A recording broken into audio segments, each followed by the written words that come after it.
గురుగారు శనిదేవుని పూజిస్తూ ఉంటాము. ఏదన్నా మంచి జరగాలన్నా లేదంటే శనిదేవుడికి చేసుకోవడం వల్ల పరిష్కారాలు చేసుకోవడం వల్ల మంచి జరిగిద్ది అని చెప్తూ ఉంటారు.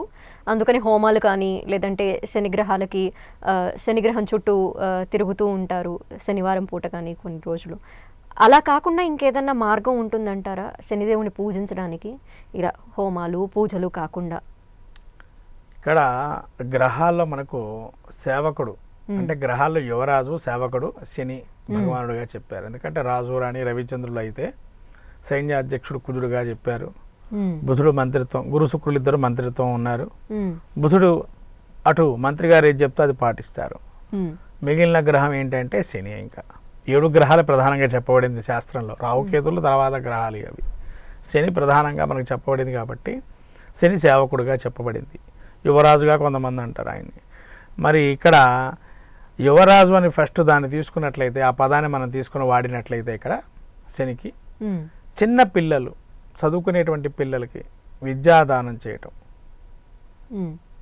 రాబోయే మనకు అకాడమిక్ ఇయర్ ఉంటుంది కదమ్మా, అలా పేద విద్యార్థులు చదువుకి మనకు ఏదైనా డబ్బు ఇస్తే కనుక పుస్తకాలు కొనిచ్చిన, వాళ్ళకి కావాల్సిన పుస్తకాలు కావచ్చు, పెన్నులు కావచ్చు, అనేక రకాలు విద్యార్థులు చదువుకోవడం ధన సహాయం చేసిన, అంటే ఫీజు కట్టేసేసి అలా చేయటం వల్ల శని ఒకటోసారి ఎవరైతే శనితో బాధపడుతున్నారు అంటే మొదటగా శనితో మనకు 30 ఏళ్ళకు ఒకసారి ఏళ్ళనాటి శని ప్రభావం వస్తుంది కదా, మొదటి శని వచ్చినప్పుడు ఈ పని చేయాలి.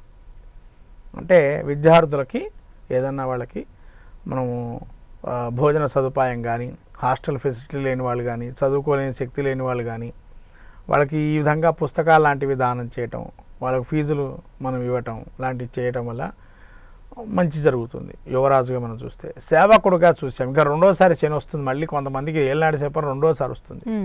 ఈ రెండోసారి శని వచ్చినప్పుడు, ఏళ్ళనాటి శని ప్రభావం ఉన్నప్పుడు ముఖ్యంగా బీదవారికి ఇల్లు కట్టుకోలేని వాళ్ళు ఎవరైతే ఉంటారో, ఇప్పుడు చాలామంది ఇల్లు కట్టుకోకుండా రేకుల్లో లాంటివో చిన్న చిన్నవి వాళ్ళు ఏదో వేసుకొని ఉంటున్నారు.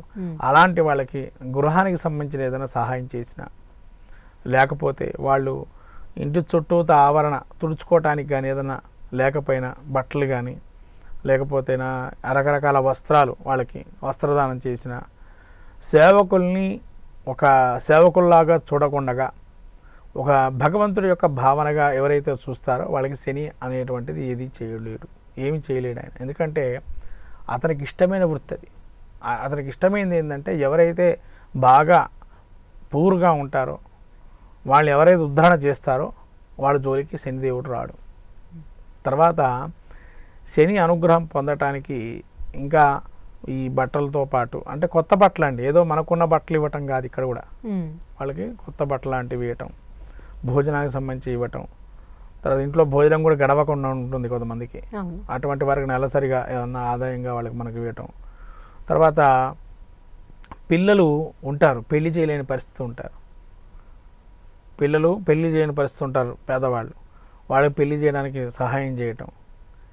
ఇదంతా కూడా ఏదైనా మనకు అట్లాంటి వాళ్ళకి చేస్తే కనుక ఈ శని భగవానుడు ఏమీ చేయలేడు వాళ్ళని. తర్వాత మూడోసారి శని వస్తుంది. మొత్తం 3 సార్లు 30 ఏళ్ళకు ఒకసారి. మూడోసారి వచ్చినప్పుడు అది కంటక శని, అంటే మృత్యుకి సంబంధించినటువంటి శని. మరి ఈ సమయంలో ఏం చేయగలుగుతామండి అంటే దీన్ని ఒక్కటిగానే ఇక్కడ ఎవరైతే భగవంతుడు తదేకంగా ధ్యానం చేస్తూ ఉంటాడో, తదేకంగా భగవంతుడి యొక్క లీలలు అమృతం అంటే భగవతాన్ని తరచుగా వింటూ ఉంటాడు, ఇంకా వేరే ధ్యాస ఉండకూడదు. ఆ మూడో శని వచ్చినప్పుడు భగవంతుడి మీద లీనమై ఉండాలి. ఇక వాడికి ఏ దాని మీద కామ్య కోరికలు ఉండకూడదు. స్వామి నీ అనుగ్రహమే నాకు కావాలి అనేది ఎవరైతే ఏది లేకుండా అపేక్ష లేకుండా ఉంటారో వాళ్ళకు శీఘ్రంగా శని అనుగ్రహం కలుగుతుంది. అంటే ఇటువంటి బాధలు ఏవి పెట్టకుండా సునాయాస మరణాన్ని ఇస్తాడు. అది ఆయుర్దాయకారకుడు ఆయన కాబట్టి సునాయాస మరణం అంటే మరణకారకుడు ఆయనే. శని ఆయుర్దాయకారకుడు ఆయనే కాబట్టి ప్రాణం ఇచ్చేవాడు ఆయనే, తీసేవాడు ఆయన చేతిలోనే ఉంది. అది ఆయుర్దాయకారకుడు కాబట్టి. ఇటువంటి శని ఎప్పుడైతే కానీ ఈ 3 శనులు ఇవి కాకుండా కూడా ఉన్నాయి, ఇంకా చిన్న చిన్న శనులు ఉన్నాయి. అవన్నిటికీ ఇంకా ఈ ఒక్కటే పరిష్కారం ఏంటంటే ఎవరైతే పేదవాడికి చదువుకి కానీ, ఇంటికి కానీ, లేదా తను ఉండే నిత్య జీవితంలో ఉండే ఇబ్బందులు కానీ ఎవరైతే ఉన్నారో ఆపన్న హస్తం ఇస్తారో వాళ్ళు శని భగవానుడు ఏమీ చేయలేడు. ఇక మీరు ఏ పూజ క్రతువు చేసినా చేయకపోయినా ఈ కార్యక్రమం ఎప్పుడైతే చేస్తారో ఇదొకటి. ఇంకోటి, గుళ్ళో ఎప్పుడైనా ఎవరైనా వెళ్తే కనుక శని అంటే నవగ్రహ మండలం ఏదైతే ఉంటుందో ఎప్పుడు నీట్గా ఉండే ప్రయత్నం చేయాలి. ఎవరైతే నీట్గా పెడతారో అంటే శుభ్రంగా పెడతాడో ఇక అక్కడ ఏమీ ఉండకూడదు. కొంతమంది ఏం చేస్తారంటే శని మీద నూనె పోసేస్తారు, ఇంకా విపరీతంగా పోసేసేసి ఆ కొబ్బరికాయలని స్వామికి వేసే వస్త్రాలన్నీ అక్కడ పడేస్తారు. ముట్టుకోరు, భయం, ఎందుకంటే ఇలా శని చుట్టుకుంటుందేమో భయం. చాలామందికి అది చూశాను, గుడికి వెళ్తే ఏమ్మా అవి తీయరా అని చెప్పాను అక్కడేటువంటి వారు. అది గవర్నమెంట్ దేవాలయం. మళ్ళీ ఏమంటే శని చుట్టుకుంటుంది అంటున్నారండి ఇక్కడ మాకు వేరే అడిగితే, ఏందమ్మా శని చుట్టుకోవటం ఏంటి, మీరు ఉండేది దేవాలయంలో. భగవంతుడు అంటే ఈ నవగ్రహ మండలమే కాదు, అధిష్టాన దేవుడు ఒకరు ఉంటారు కదా, ఆ భగవంతుడు చూస్తున్నాడు కదా మిమ్మల్ని మీరు చేసేటువంటి వృత్తి. ఇంకంతకన్నా ఏముందమ్మా, మిమ్మల్ని ఇంకా దేవుడే కాపాడుతాడు, మీరు ఇవన్నీ కాదు, శుభ్రంగా పెట్టండి, మిమ్మల్ని అనుగ్రహిస్తాడు ఆ దేవుడు అని అన్న. ఆ రోజు నుంచి వాళ్ళు శుభ్రం చేయటం మొదలుపెట్టారు. అంటే ఇక్కడ ఫస్ట్ ఏం అయిపోయిందంటే శని అంటే భయం వచ్చేస్తుంది, ఆయన మళ్ళీ ముట్టుకోకూడదేమో అని అనుకుంటున్నారు.